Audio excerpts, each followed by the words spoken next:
दोस्तों, आज हम एक वीडियो बिल्कुल अलग हट करके ला रहे हैं। लोग आज जितने भी मॉडर्न लोग हैं या शहरों में रह रहे हैं या गांव में रह रहे हैं, जो पैसे वाले हैं, अपने बच्चों को मिट्टी में खेलने नहीं देते हैं। इसी संदर्भ में हम मिट्टी के खेलने वाले बच्चों को लेकर के या वैज्ञानिकों की राय देने जा रहे हैं आपको। अवसाद दूर करती है धूल मिट्टी। वैज्ञानिक लंबे समय से ये कहते आए हैं कि थोड़ी सी गंदगी स्वास्थ्य के लिए अच्छी होती है। शोध भी यही बताता है कि खेतों के बीच पलने वाले लोगों में पाचन तंत्र में सूजन, दमा और एलर्जी जैसी बीमारियां कम होती हैं, क्योंकि यह विभिन्न तरह के माइक्रोब्स के संपर्क में आते हैं। 1970 के दशक में वैज्ञानिकों ने मिट्टी में पैदा होने वाले बैक्टीरिया की खोज की थी। तब अध्ययन से यह भी सामने आया था कि इस बैक्टीरिया के संपर्क में आने से तमाम काम होते हैं और हमारी प्रतिरक्षा प्रणाली सुधरती है। वैज्ञानिक अब इस दिशा में काम कर रहे हैं कि गंदगी में पैदा होने वाले माइक्रोब्स हमारे शरीर और मानसिक स्वास्थ्य में कितनी बड़ी भूमिका निभा सकते हैं। जब हम मिट्टी को स्पर्श करते हैं या प्रकृति के बीच निकलते हैं, तब वस्तुतः हम विविध और प्रचुर माइक्रोब्स के बीच सांस ले रहे होते हैं। यूनिवर्सिटी ऑफ कोलोराडो बोल्डर में इंटीग्रेटिव फिजियोलॉजी के प्रोफेसर क्रिस्टोफर ए लॉरी कहते हैं कि प्रोफेशनल लॉरी के मुताबिक माउंटेन बाइकिंग करने और प्रकृति के बीच काम करने वाले जैसी गतिविधियों से लोग विविधता भरे माइक्रोब्स के संपर्क में आते हैं। हालांकि उनका कहना है कि प्रकृति के संपर्क में आने से महत्व को अब भी समझा नहीं गया है।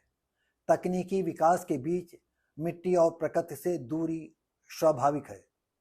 सबसे बड़ी चिंता की बात यह है कि जिन देशों में प्रकृति का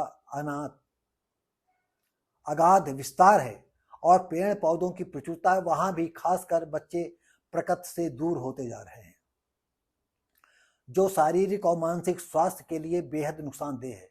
लंबे समय से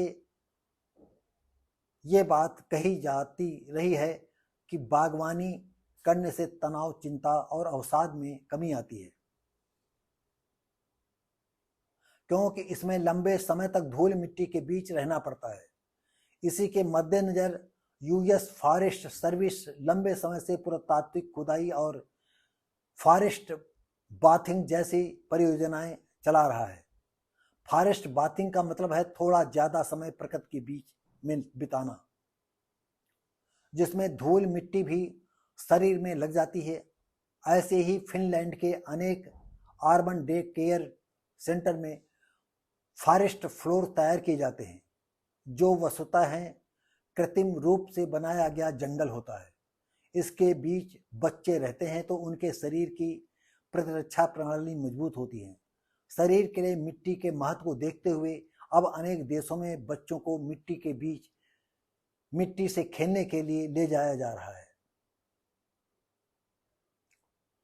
होली वर्क्स लंबे समय से ये बात कही जाती रही है कि बागवानी करने से तनाव, चिंता, अवसाद में कमी आती है, क्योंकि इसमें लंबे समय तक धूल मिट्टी के बीच रहना पड़ता है।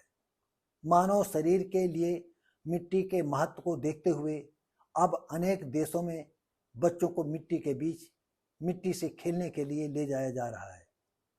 तो दोस्तों, साथियों, अभी हमने पहले कहा था कि आज जितनी नई जनरेशन है थोड़ा कमाने लगे हैं, लेकिन बच्चों को जमीन पर नहीं उतारेंगे। आज से करीब 15-20 साल के आसपास की घटना होगी। ये सगे भांजे का मैटर है। उनका बच्चा 1.25 साल 1.5 साल का था और जहां हम लोग थे वो जमीन में बैठे हुए थे, बच्चा गोद में था, हमारे भांजे के, सगे भांजे के गोद में, और बच्चा मचल रहा था जमीन में जाने के लिए। लेकिन उन्होंने उसको छोड़ा नहीं और किसी को बुलाकर कहा बच्चे से माँ से कह दो जाकर के उस जूते पहना दिया। अरे मैंने उनको कहा अरे भाई, मैं तब ये विज्ञान की बात नहीं जानता था, मैंने कहा बच्चे को मिट्टी में खेलने दो, क्या जरूरी है। लेकिन दोस्तों हम आप जितने भी शहर के लोग हैं अपने बच्चों को मिट्टी से दूर करते जा रहे हैं और शायद ये वीडियो आम जन जन तक पहुंचनी चाहिए कि मिट्टी की क्या उपयोगिता है, मानव जीवन के लिए क्या कितना जरूरी है। हम इस वीडियो को आज लेकर के आए हैं। ये अलग तरह की वीडियो है दोस्तों साथियों, उम्मीद करते हैं कि ये वीडियो को आप समझेंगे और ये दैनिक अमर उजाला में भी निकला है, हम उसकी कोशिश करेंगे कि फोटो भी डालें। तो दोस्तों साथियों हम मिलेंगे आपको अगली वीडियो में, तब तक के लिए लाइक शेयर कमेंट करें, सब्सक्राइब करें। हम मिलेंगे आपको अगली वीडियो में। तो दोस्तों साथियों नमस्कार, जय हिंद।